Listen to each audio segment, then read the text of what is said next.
down so don't get this video demonetized for playing music in the background. Hey everybody, Nick's back. I want to cover two things in this video. Number one is what happened. What in the world happened? Y'all know I had to put a video out several months ago about how many yards do I mow, and I gave you all the number. I think it was 65 at the time, somewhere around in there. Well, since then, I realized, well, what are you doing? That's just way too many. You can't handle this. So I trimmed it down. I weeded out some bad yards, some yards I didn't want and everything, and I got it down to 58, which was much more manageable with route density and all that stuff. But what happened? I've talked to several guys here in town, and I've got two theories. About 3-4 weeks ago, my phone just started blowing up. Just every day, every morning whenever I'd wake up, I'd already have messages on my phone. I'd have 3 to 5 voicemails every single day of people needing lawn care. My guy just quit showing up. Mainly my guy just quit showing up was what it was. So this is bad. I didn't even answer a lot of them, didn't return the voicemails or anything, because what am I going to say? Hey, thanks for calling, can't help you. But I ended up taking on other ones. Now, I've got my book right here. I can show y'all, but I'm trusting that y'all take my word for it. I'm back up to 66. But my two theories on this is, what happened was, number one, about a month ago, is the beginning of September, and all the high school kids and all the college kids that had lawn care businesses went back to school, didn't tell their customers anything, just quit showing up. That's one theory. I could be wrong. It's a theory. The second theory I have is that's about the time Hurricane Ida came through here and just bombarded us with rain, and everybody was behind. I've talked to other guys that were like, yeah, I'm covered up, and people were calling like, I can't get to the ones I have, let alone take on new ones. So my second theory is that after Hurricane Ida come through and put everybody behind, that they just simply couldn't keep up with it. I'm asking y'all this because I'd like to see down in the comments below, around the same time frame, around the end of August, 1st of September, did y'all experience the same thing? Did you have all of a sudden a huge explosion of calls needing a lawn care guy, which is really weird this late in the season? Usually this late in the season, I mean, you're just riding it out. We only got like a month left of mowing, if that, and then we're straight into leaf season, aeration, overseeding, all that stuff. But for people needing their yard mowed, I just thought that was crazy. Anyway, leave comments down below. Let me know if y'all have experienced anything like that and what your theory is. Number two, I'm not going to babble a lot, but I'm going to hop out and do these 2 yards. Oh yeah, Nick, why would you take on more yards? If you got it down to 58, why on earth would you get it back up to 66? Well, let me show you. That house right there, not this one, that one, had it for 2 years. This neighbor comes out, needs a lawn care guy. You gonna turn that down? I mean, 2 right here, and then in the time lapse, y'all saw how close my other yard was. And then I'll probably do a time lapse from these to my next one. So why am I gonna turn that down? And the ones that I picked up is the same scenario. You can't turn those down. I'll figure it out at the beginning of next season. So the other thing I want to get to is phrases, words, and things customers say that you better watch out for. I'll get to that later in the video. I got little steep, not there. Okay, so of course I forgot to time lapse that, but I'll do that right now. But that's another new one I picked up here in the past few weeks. It's quite steep, as y'all can tell. But here, let me get you a time lapse of back to the circle where y'all saw me pull off to those other two that were almost side by side. Little 'Sti, not there. Okay, so of course I forgot to time lapse that, but I'll do that right now. But that's another new one I picked up here in the past few weeks. It's quite steep, as y'all can tell. But here, let me get you a time lapse of back to the circle where y'all saw me pull off to those other two that were almost side by side.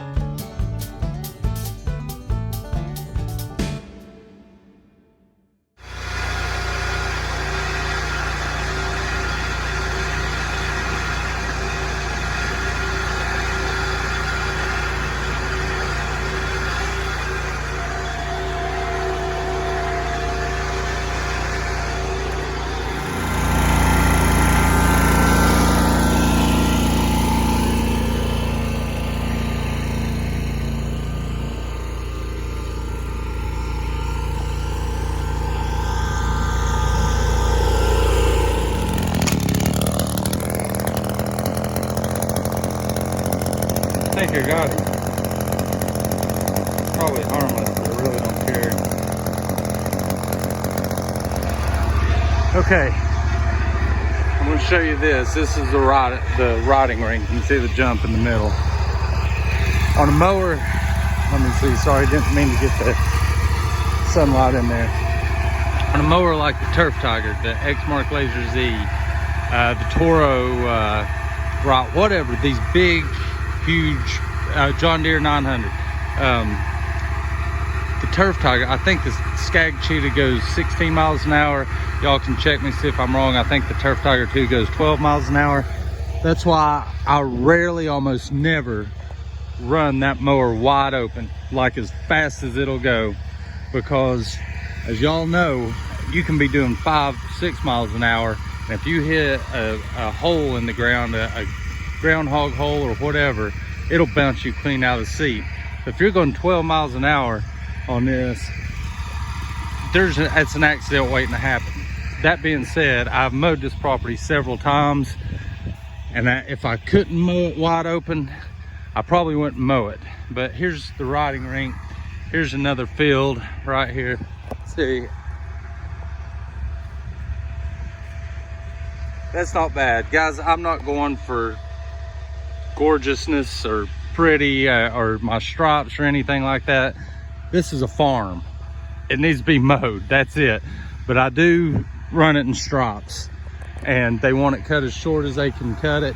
I'm cutting on 3.5 inches, and I do run it wide, flipping open as fast as I can. So y'all have seen this field, that field, that goes there. She does have this field, but I don't mow that. I think they bush hog that. I won't hop on because I still got the front field to mow, and I've already mowed around the house. So let's crank it up.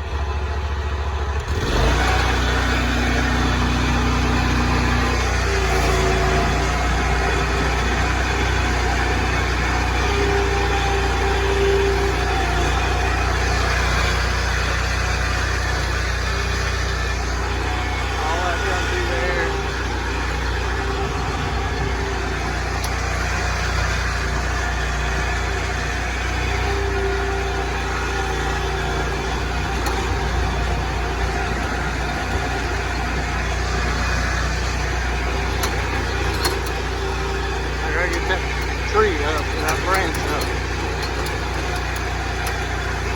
Several in here apparently.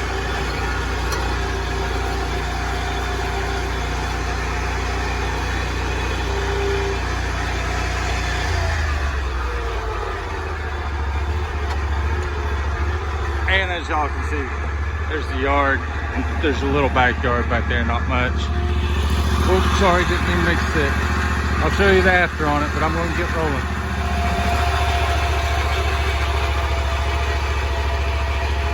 I told y'all, it's not pretty, it's mowed. Got a little wanky right there, but again, this is a horse pasture.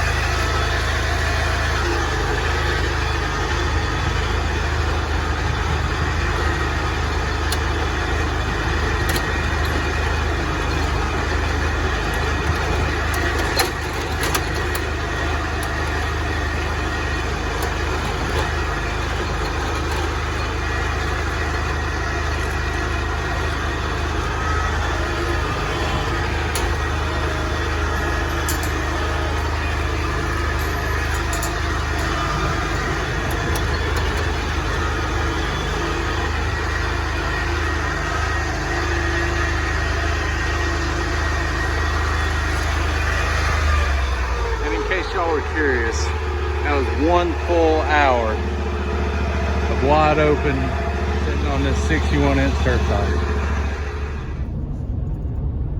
Okay, so here we go. It's kind of like story time with words and phrases that maybe can help you guys from avoiding situations or avoiding potential customers that you don't really want. So, okay. This one sticks out in my mind. My buddy Tim Kirkman, if you're watching, Tim, he tells me this a lot. He doesn't like the word quote. Whenever a potential customer says, can you come give me a quote?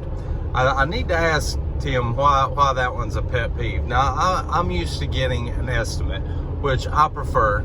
I understand a quote kind of locks you into the price, whereas an estimate, this is subject to change. So maybe that's Tim's thing. I'll be sure and ask you next time we talk, Tim. But anyway, another one, we can talk about it. We can talk about it. No, wait a second. Let me back up.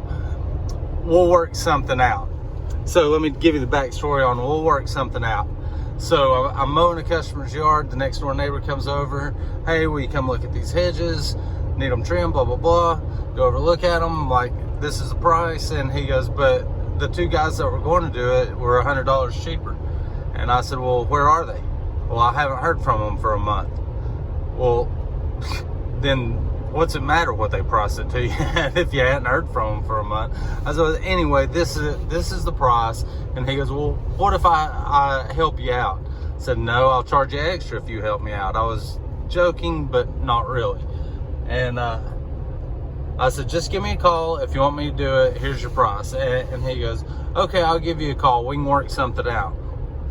No, we're not working something out. That's the price to do the job. Take it or leave it. But anyway, he called, told him I didn't have time, never did do the job. Another instance, if the customer insists you come in and sit down and talk about pricing a lawn mowing. Okay, y'all know I'm solo, but every now and then, like you guys know, Carter will run with me or Austin will run with me. Well, this one particular day, Austin and his helper were helping me out, and I knew I had to run next door and give an estimate on mowing this guy's yard. I won't show you the house, tell you which house it is, but we're going to drive right by it here shortly. So we're done, we're ready to run in the next yard. I was like, guys, hold on just a second. I'm going to give this estimate and I'll be right back. He insists I come in, sit down on his back porch and have a conversation with him about it. That should have been my first red flag, because if you tell a potential customer that you have 2 employees sitting in the truck who you're paying by the hour, and they insist you come in and sit down and talk with them about the price of mowing a yard, that right there should already tell you they don't have any respect for your time and the money that you are spending on your employees. Because the 15-20 minutes that I'm sitting in there talking to this guy about something I could have told him in 30 seconds on his front porch, he just doesn't have a respect for you or what you do, or your time, essentially. Same person, had an agreement. I told him I didn't do bi-weeklies. I'll mow it in between the weeks you aren't here. I'll mow it. I just really need you to mow it and weed it. Okay, I can do that. He goes, so I mowed it this way. No, show up in 2 weeks and mow it. Anyway, first time. Did you mow last week? No. Okay, I'll let it slide. Second time. This doesn't look like you mowed it last week. Well, I didn't. Okay, Mr. So-and-so, we had an agreement that you would mow in between mowings, and you're not keeping up with your part of the agreement. So the third time I go to mow, I send him a text. And I said, did you mow last week? I'm coming tomorrow to mow. No, I didn't. There will be an upcharge for me mowing this time, because we had an agreement, and in the text I reiterated to it. Quote unquote text sent to me. We can talk. We can talk about it. We'll work something out. We can talk. Nope. Needless to say, he is no longer a customer. I gave him the price, and he said, what's this? And I said, the price for me to come show up and mow your yard. And he asked that I be removed from his schedule. Unbeknownst to him, I'd already done so.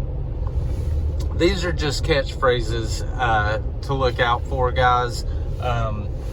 I'm about to be at another house, and I've had some in my head, but whenever I'm driving and got to shooting this, they elude me right now. But we can talk, we can work something out. And a quote, what are some signs that you guys look out for? Being invited into your house. That's not the only time I've been invited into somebody's house to talk about their yard.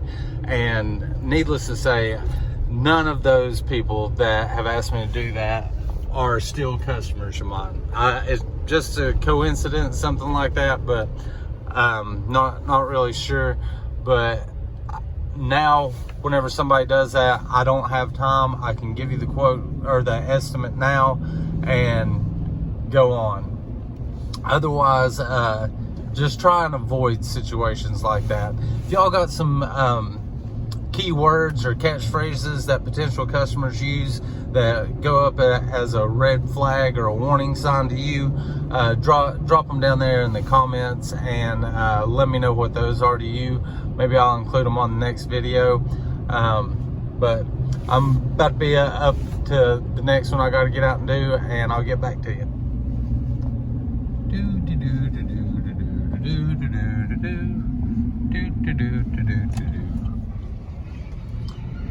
Alright, I'm used to going home whenever it's getting this dark. I'm just used to it being like 8:30, 8:45, 9 o'clock, something like that. Not 7:19. Anyway, I remembered the other one I wanted to tell y'all about. I have developed a 3-strike rule. 3 strikes, you're out rule. Okay, just run over the story real quick. The first time, you're blowing grass in our garage underneath the garage door. Okay? So, whenever I'm blowing the driveway, grass is going underneath the garage door or through it and getting in the garage. Okay, so we can deal with that. Second time, you broke our ADT sign. Okay, I think I'd have known if I broke your ADT sign. Alright, so that's 2. On the third one, get there at, this was back during the summer, whenever the days are long, 7 o'clock. He wants his yard mowed on Thursday or Friday. It's 7 o'clock. Show up. Well, what are you doing? Said, I'm here to mow. Well, the day's gone now. Well, no, day's not gone. Day's not gone until it's dark. I could have been enjoying my yard being mowed all day today. I said, well, you can enjoy it being mowed for the next week. And he's like, yeah, but you should have been here this morning. It's like, as long as it's Friday, that's when you want it mowed. Anyway, long story short, he's no longer a customer. But yeah, what are you doing? It's 7 o'clock. The day's over. I could have been enjoying my yard being mowed all day. So anyway, that's what I mean by 3 strikes, you're out. Again, guys, let me know down in the comments what y'all's catchwords are, phrases that potential customers use that's a no-go.